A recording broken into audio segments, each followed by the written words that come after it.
Thank you, John. Thanks so much. It says, I think I'm but superfluous right now. I'm supposed to introduce someone whom you've all Googled and know all about already, and even more than I know. My wife, Mel, just got off the phone, literally just 5 minutes with her. She's trying to get back to Washington, D.C. She's on Salt Lake Airport. And she said, well, I'll just find out about the conference. I'll just go to my Google alert of MontanaJobSummit.com. I'll find out what's going on. I says, well, be careful. We're just flooded with stories. If you go to your Google alert, there are just so many stories. It's almost impossible to catch up. And that's because of all of you. You've really made this summit work. That's super. It's really terrific. I'll keep this short. You want to hear from Eric. He said something pretty interesting, I thought, about an hour ago. Basically, the business model that really works in creating jobs is basically startups, small businesses who grow fast. And he had lots of ideas in how you do that. I get the capital and marketing and online and so forth. It's just listening to. We've been to several sessions the last hour here. You want to get inside that mind. His mind is just wired different too. He's just so smart. He's just so much fun. All of us have a little bit of propeller head in us. When I listen to him, my propeller starts twirling pretty fast. So anyway, big round of applause for Google Executive Chairman Eric Schmidt.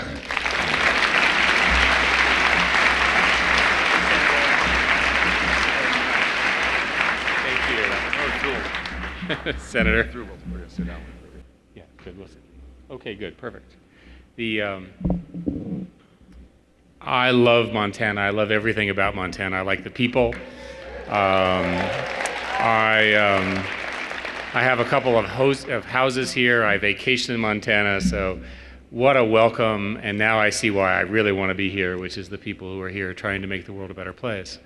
I've worked with Max, Senator Baucus, for many, many years. There is no finer public servant than your senator. What can I say? So, speaking here to be honest, what I really want to do is talk about economics. And to be honest, I'm concerned that economists they're going to need to invent a new politics, a new doctrine, right? The logic of politics and government are colliding with the efficiency of globalized technology and distribution networks.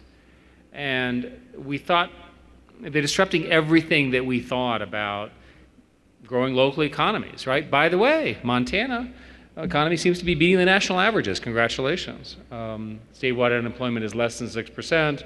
Real wage growth is pretty strong across the state. But Montana, like everywhere else, has to compete in the global market. And the global economics trends that we see portend dramatic changes ahead. The analysis you get in reading current economics is very pessimistic. And even worse, politicians seem to lack coherent plans to fix these. So let me give you some examples. Unemployment, especially youth unemployment, is intractable in mature democracies. In Europe, youth unemployment is 23%, and in some countries, Spain is 50%, Greece is 65%, and not much else seems to be working. Now in the US, things are somewhat better, but still bad. Less than 60% of Americans now have a job, and youth unemployment is at 16%. You only have to look at Japan, right, to see what happens in a society when youth unemployment becomes the norm. You have a lost generation. And second, globalization is leading to a hollowing out of stable middle-class jobs. Certainly in the US and in Europe. While high and low skilled jobs are doing fine, right, the jobs in the middle skill range, which a lot of our citizens here are in, have fallen over the last 15 years due to globalization. Manufacturing jobs, once a driver of US economy, have shifted overseas to lower wage things, and on and on and on. You know all of this. So I've got a couple of examples of sort of new models of work. Odesk and Elance are online employers, right? So they're interesting. People are flocking to them. They claim to employ over 4 million coders, web designers, marketing professionals, and other workers between them. Odes says that their contractors worked 8.5 million hours. The average freelancer at Elance expects to make 43% more money in 2013. So people are moving online, but the jobs are not necessarily being created to replace the old job. There's another problem, right? Sorry to sort of start with all the problems, but I think let's just get it out there. With demographic changes, lower unemployment, fewer people will be supporting more people, right? The census pop clock shows the bulge of baby boomers approaching their 60s and 70s. In Europe, aging is so well known that it has its own Wikipedia page, Europe Getting Older, right? The IMF projects that in 2013, the ratio of workers to retired people will have to shrink by half so that only 2 workers support 1 retiree. More than 1 in 5 Japanese are over the age of 65, and that'll soon become 1 in 4, right? So when China, of course, makes it completely worse with this disastrous one-child policy. Another problem we're seeing is a new trend for companies to invest in capital ahead of people, right? For the right reasons in many cases. In a recent book, the people argued that historically when companies' profits have grown, they've earned their profits and then they have reinvested those profits in capital and workers, and they've hired people. But following the recession in 2007 and 2008, unemployment has remained stubbornly high, 9% as you know, and we're not showing a lot of progress in addressing it. So worse, the unemployment are staying unemployed longer, right? Also not good. So investment in capital, however, right, the money for infrastructure and machines and so forth, has bounced back to 95% of its historic high. So capital before people, not necessarily the best choice for our society. And then there's another potential, which is even more bizarre, but I should point it out, that there's a potential for us to make governments more efficient, right? We're all working, and my company is certainly trying to do this, and try to make their productivity better in the same sense as you saw in the private sector. But if you make the public sector more productive, perhaps you will be employing fewer people and certainly will create fewer new jobs. So you have this perverse problem of private sector jobs not creating and public sector becoming more efficient. Not good. So before we sort of sink into this sort of sort of despicable, terrible state, right? There is actually an alternative model. I say what I said because these are the economic facts, and this is what you see on television. But I would suggest that there's a different way of looking at this, which is to take the view of an optimist. What's going on in my world? Completely new ways of thinking about artificial intelligence. Latency, the speed with which things are occurring, occurs much faster. We're rethinking transportation with self-driving cars. If you're spending time in cities that are very crowded, think New York or LA or whatever, look around you, the streets are incredibly clogged, the airspace is pretty empty. So again, new modes of transportation, personal transportation in the air, and things like this. But most importantly, we're busy making you smarter, that your IQ literally goes up because the tools and the techniques that Google and other companies are providing, they just make you a smarter, better worker, obviously your entertainment is better, you're a better educator, and so forth and so on. So that's an optimistic view. So how do we square these two views together? Well, I think that the future of work is in fact going to be great for humans. It's not going to be bad. And I think that it starts with innovation. That's what this conference is about. It's flourishing, right? And technological innovation, invention in particular, has driven almost all human progress and tremendous economic growth over the centuries, right? If you look back over history between 5000 BC and 1800, world GDP per capita about doubled over 2,000 years. That would be the definition of low growth, right? Nothing ever changed except you were in a war, right?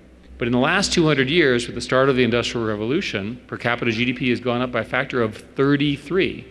Now you often, and by the way, if anybody wants to go back to 200 years ago, just think dentistry, right? Just think about it.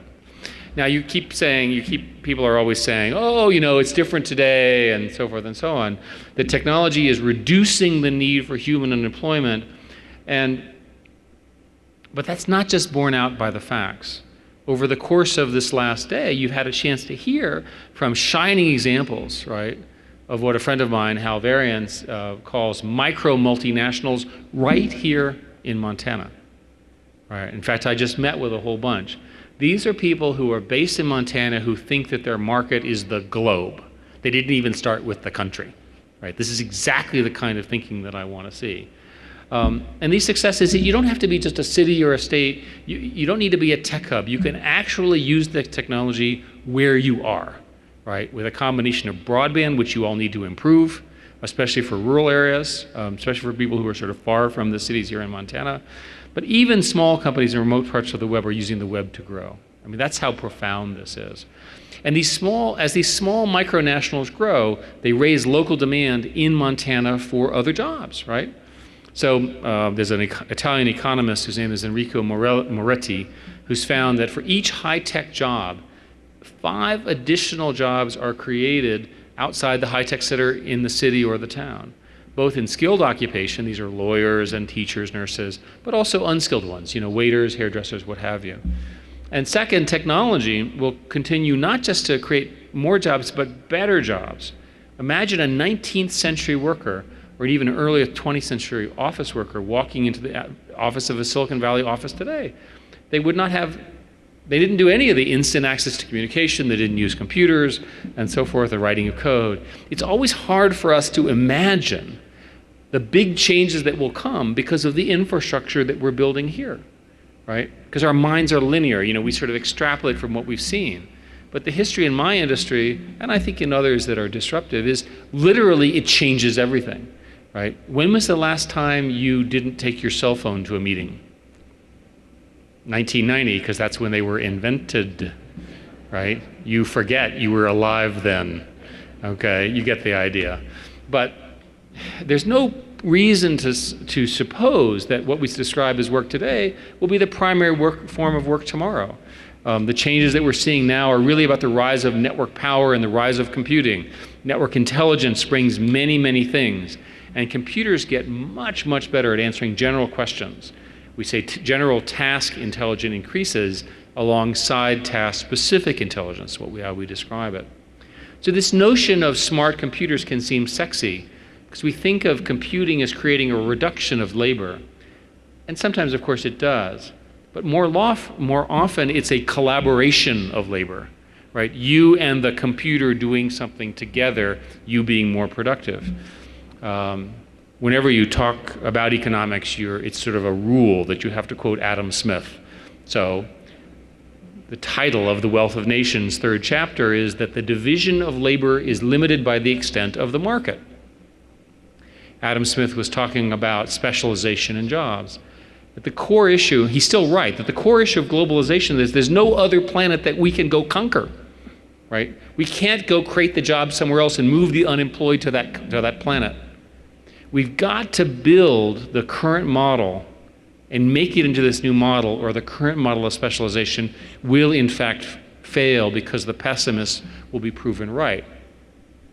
And the current model will produce lagging returns. Now, so computers accelerate the development of these specialized skills, right? The sort of the creativity that you're describing, to the point that future computers might be able to help a person better explain our best talent, right? And future networks may have as members the people who have that talent. In other words, detection of talent becomes a computing problem.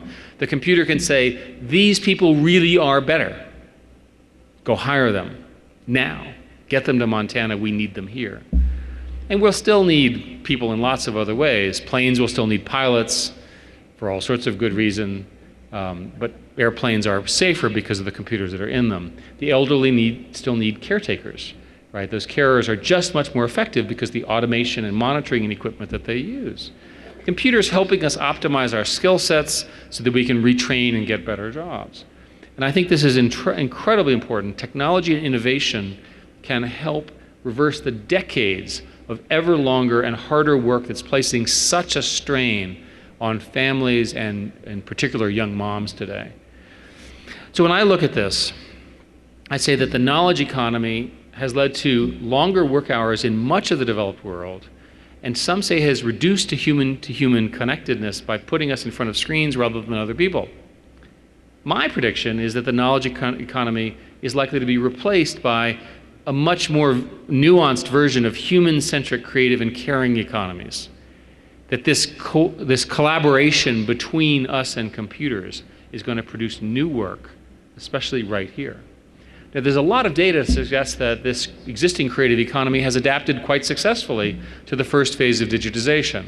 Yes, it's been hard, but they have adapted, right? So there's been growth in the production and revenue, right, of music, video film, books, video games in the US, France, Germany, Italy, Russia, Spain, and the UK. So even through a decade of economic and technological turmoil, the entertainment industry grew 50%. Good for them. And it was tough. It was absolutely tough as consumers increased spending on entertainment. Good for everybody. We've only begun to imagine the ways in which technology can monetize creative efforts. Not to mention the market for consuming the output. The art world, for example, went from making one print to making 10 prints, right? They sign each one of them, right? So the author gets 10 times as much money.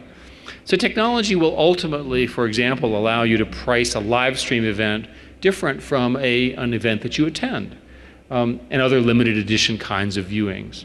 Kickstarter is an interesting company. Kickstarter and something called Indiegogo have demonstrated that the new model of financing these events is a rise. I like to think of Kickstarter as the 21st century form of the National Endowment of Arts.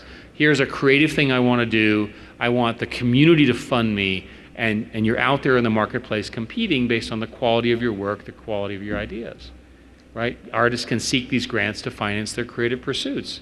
Think back 20, 30, or 40 years to the way we consumed entertainment as young adults. We sat down to watch TV when the shows we liked were on, or we time shifted using TVs using a VCR.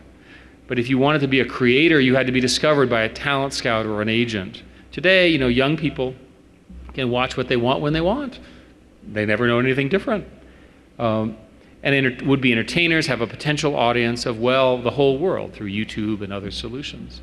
So the rise of this caring economy that I'm talking about will increase the rewards to humans who care for other humans, right? And we'll do that in collaboration with the computers that we will see. So it's reasonably obvious. You start thinking about health, online health services like the website Cure Together enable users to share data with each other, right? So you help if I'm ill and you're ill and we have the same problem, we can talk about the solutions that we did, similar conditions that connect and provide emotional support. The same thing is sort of a group, but now it's online. There's example after example. We're going to understand more about the human brain and will lead to a growing demand for therapists and psychologists, as well as tools to help monitor moods and well-being.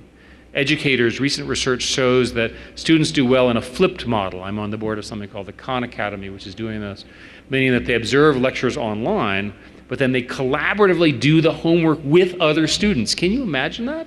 What a concept. Working with other students, learning together and learning how to think, and having some fun doing it. And by the way, the demand for teachers in that model goes up, not down.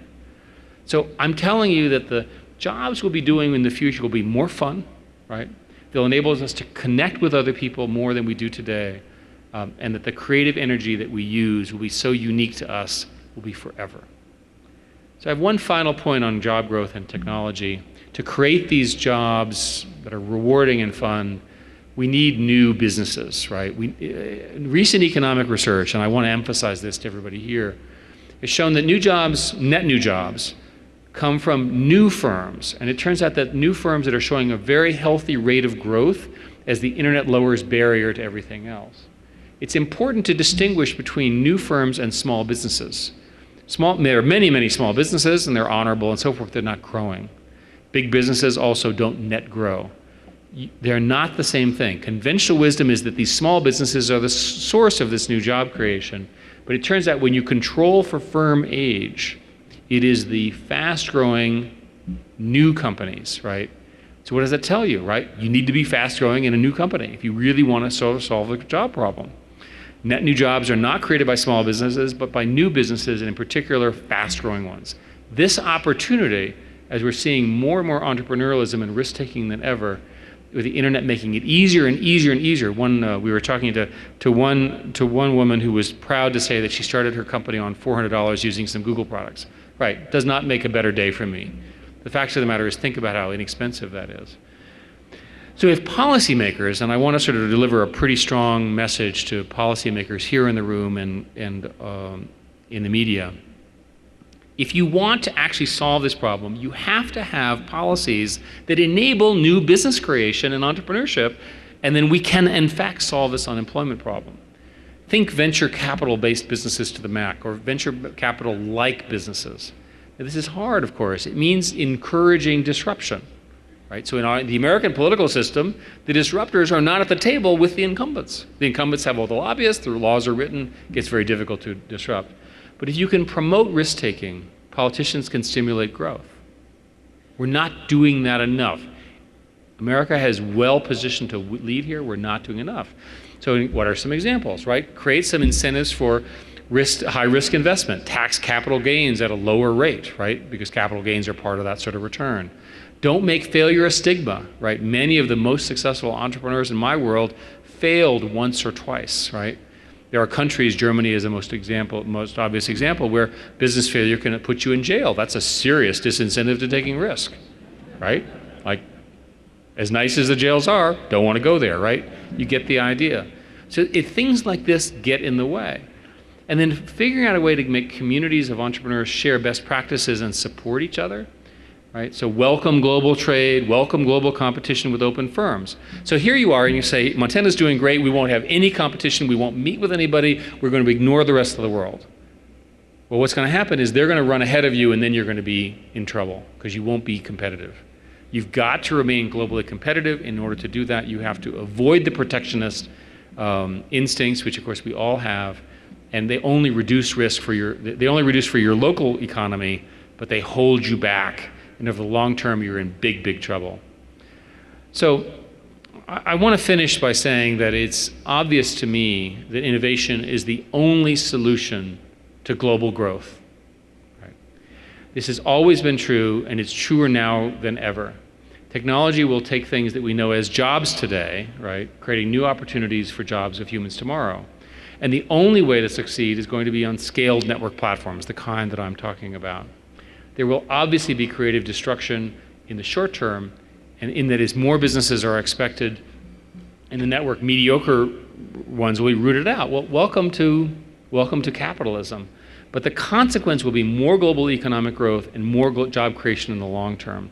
We know that the world will respond to this interconnectedness that I'm talking about by building stronger network cities, right?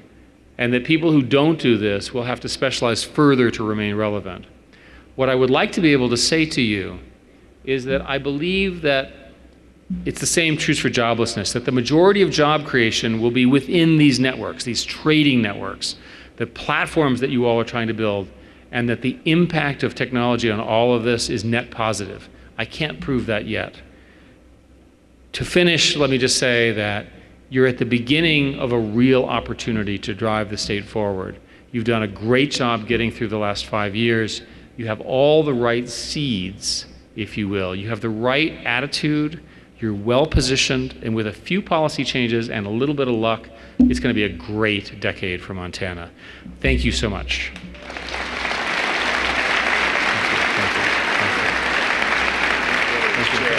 Thank you.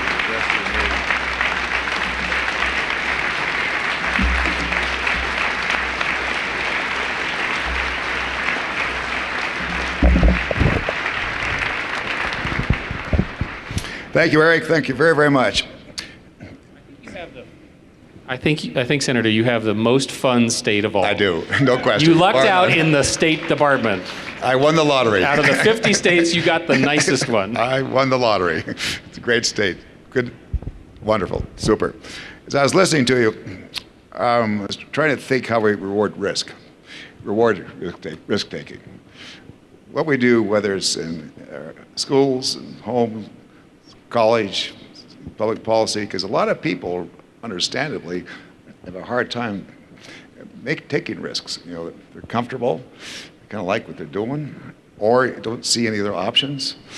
You're working hard at the current job just to kind of make ends meet and pay the bills and so forth. It's kind of tough, especially with unemployment as high as it is. And if you could talk a little bit about how we encourage in policies that will encourage more risk-taking. Because I do agree with you, innovation is the key. There's no question about it, because through innovation, A, you find new things. B, it's psychologically very rewarding. When you risk and make mistakes, you learn by doing. Some wise men once said, wisdom is experience, and experience is mistakes. You got to make mistakes to learn to be wise. And it's easier for some people than it is for some others. If you could just give your thoughts about what we do. You know, I think about America in the 50s and 60s, and we were growing much faster. We took a lot of risks as a country. We did not have the sense that we have now of growth is behind us. We had a sense of optimism, and we can find a way to return to that through the kinds of mechanisms that you spoke about. Contrast the American experience with Europe, where the sum of the regulation and the political structure has conspired to not allow you to take any risks at all. So no risk, no danger, no downside, but no upside either. So I think we have example after example that mature democracies, as they age, end up in the situation that you're worried about. And I think it starts with young people. I work with young people from around the world. The sooner we can put these young people in charge of our country, sorry, Senator, the better, right? They are better educated than we were. They're more optimistic. They work better in groups, and they run very fast. And they have a global perspective that my generation lacked. So I would start by saying it's about education, and particularly it's a cultural attitude toward entrepreneurship, which in my view should be taught in school. You should actually teach people, right? You should actually talk about it. And there are many, many ways of teaching entrepreneurship, but start in high school, right? Bring in the local business people, talk about it, talk about what's exciting about it. Right? When I was growing up, no one wanted to be an entrepreneur. How boring, right? You wanted to be something else. So let's focus on that at the educational level, and I think it will happen. Great. Questions from the audience? Anybody? Here you are. Here's your chance. And we have some mics in the Okay, back. here, it's a little hard to see, but I'll just, right here, up front, yeah. Why don't you repeat the question? Senator, why don't you just ask the question? You asked me privately before. Yes, it's the same question. Well, tell the audience what the question is. The question is, what do we do, can we in Montana, rural areas like Montana, get the fiber, the connectivity, and the access and the bandwidth that we'd like to have? I just can't get him to stop asking me this question. And now he has his entire political leadership asking the same question. We have 3 cities that we're doing the initial Google Fiber in. The results have been fantastic so far. We're trying to figure out where we go next with that. We're in a period of reviewing it, so it's going to be a while. The most important thing to know is that we're doing this so that we can create a competitive environment, that we think our competitors will also be able to use this technology. So we're trying to sort of move broadband forward. I think from the standpoint of here in Montana, there's in fact a fair amount of fiber in Montana that's been placed in various places, and I would figure out a way to get it lit. And I think that's a pretty high priority. All of what I'm talking about depends on very good access to fiber to the cities, and then as best 4G wireless access as you can possibly come up with. Hey, next question. Over here. Anybody? Yes, back there. The lady who stood up. You stand up, you got to ask a question. We've got one right here. Okay, well, I want to move it around a little bit. Sure. Okay, go ahead. All right. So I guess I got a question is about our society, and you talked earlier about youth and employment. I'm one of those people right now that's just like out there trying to figure out what I want to do and search for a job and stuff like that. How worried should I be as a man in this generation that has to look at societies like Japan and has to look at other societies that have failed before? And how worried should I be about that and about my skills? And the other question is that if we ever want to go back to like universities or colleges, the cost of education is becoming so prohibitive. How do we solve that problem as well?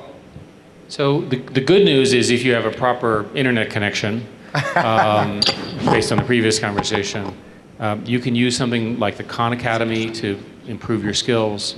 There are now free online courses from groups like Coursera and edX and so forth, which are remarkable in their knowledge ability. This is something that did not exist 5 or 10 years ago.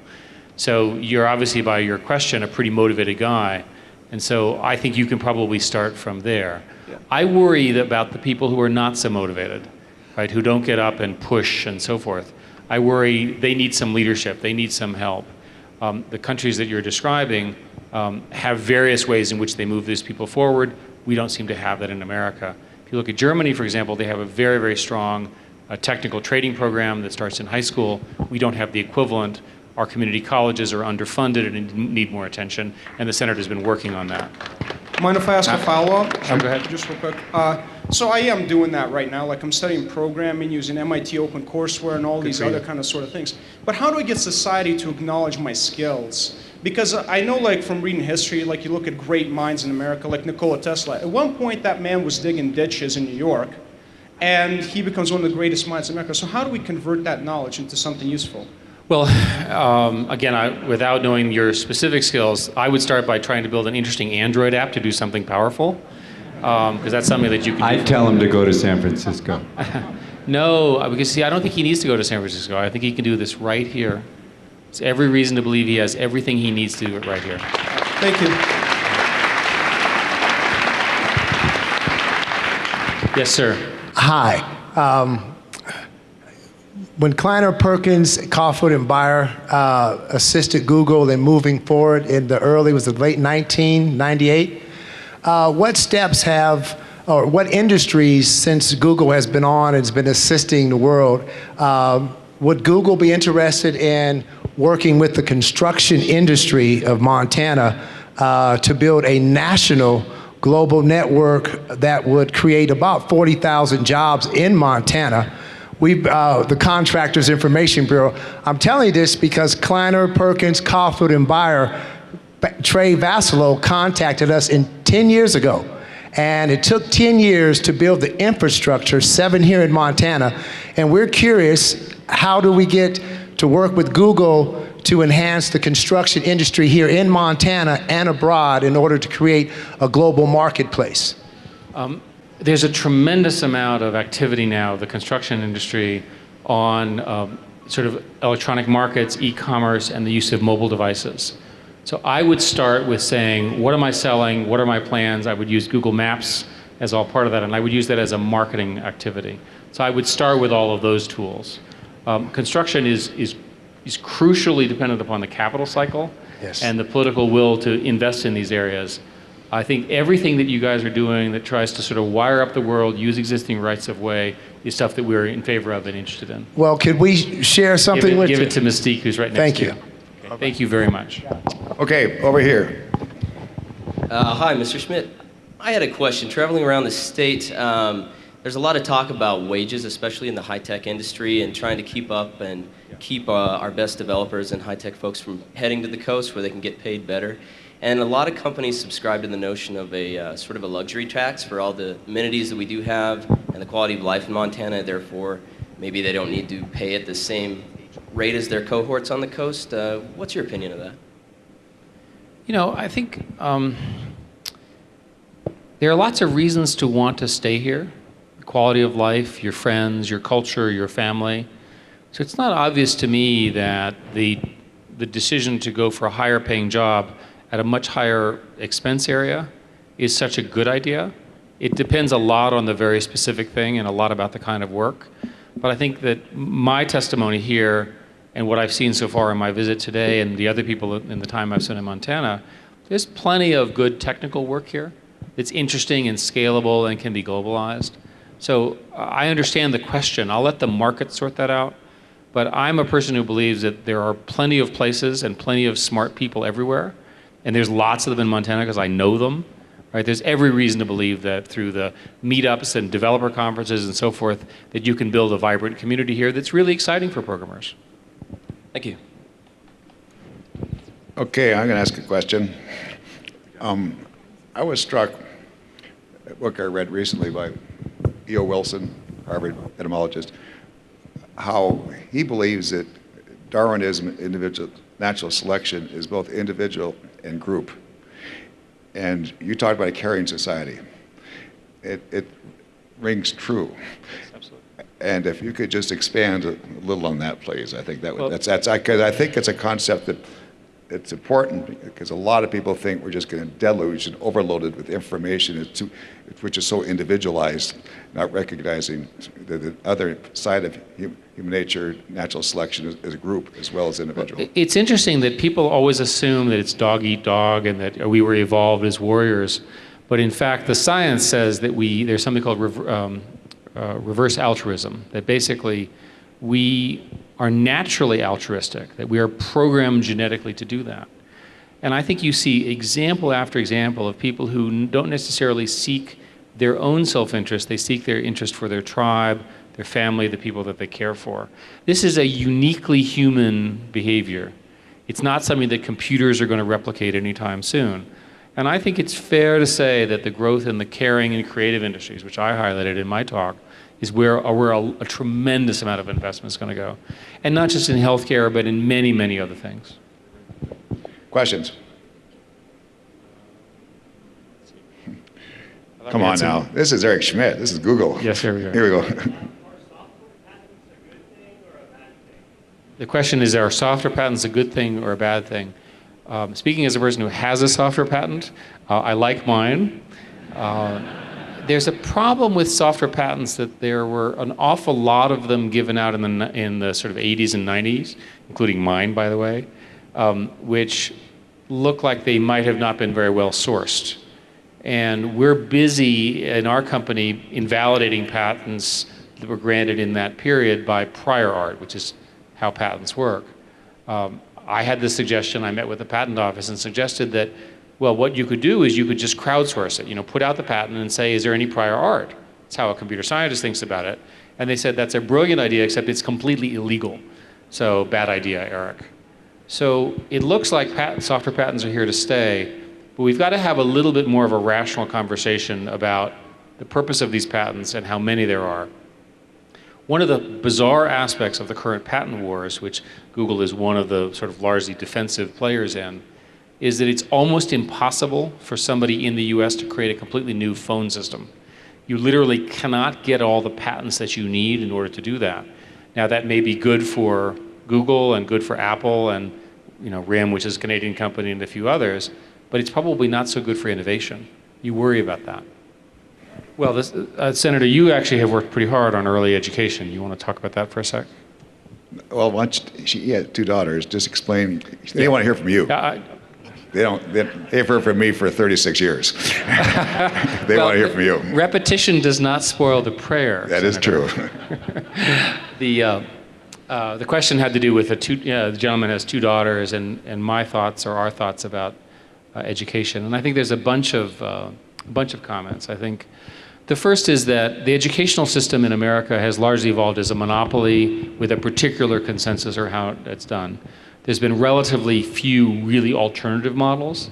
So I don't have a particular view of education, except I'd like the educators to be driving these outcomes as opposed to me, and I'd like to see multiple experiments, and I'd like to measure them. We now are on the cusp of being able to do that with online education of many forms. As I mentioned, I'm on the board of the Khan Academy, which inverts the model.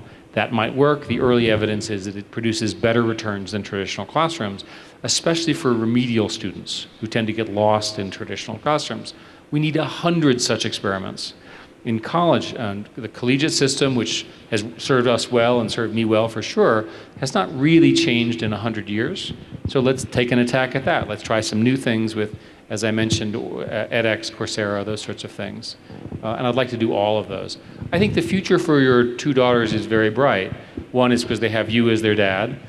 Second is that they're growing up in a great state, in a great country. And third, they're going to have more choices, and you're going to have more choices for education. And because you're a good dad, you're going to be all over that. And that's what I really like. Yes, right here.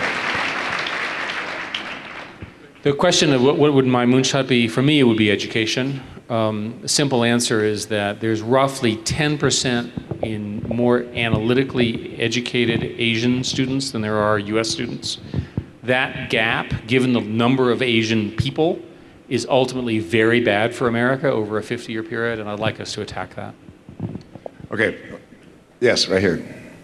Question had to do with the public libraries. I'm not familiar with how the funding should be, but I'm in favor of more funding for libraries, whatever the number is. And I think you're in charge of the budget, aren't you? So, so more funding is a good thing. With respect to the internet, whenever we do anything in a community, we hook up the libraries for free. And I think that that should be a simple rule for all the broadband providers. Okay. Back. Yes, right there. Yeah, what would it take to get an endowed chair Google endowed chair of computer science at the University of Montana, and do you think that's a good idea? I think it would be an excellent idea. I think we had a conversation earlier about trying to get more money into the state, and that's certainly one. There are others as well. But I think more money into the universities and so forth is always a good outcome. Okay, I'm sorry, we have to cut this off. Eric's been very generous with his time, coming to Montana, talking to everybody who wants to ask questions here, at least as much as possible. Availability of the press, we want to thank you very much. Thank you all. He is a Montanan. Thank you very much. Thank you, Senator.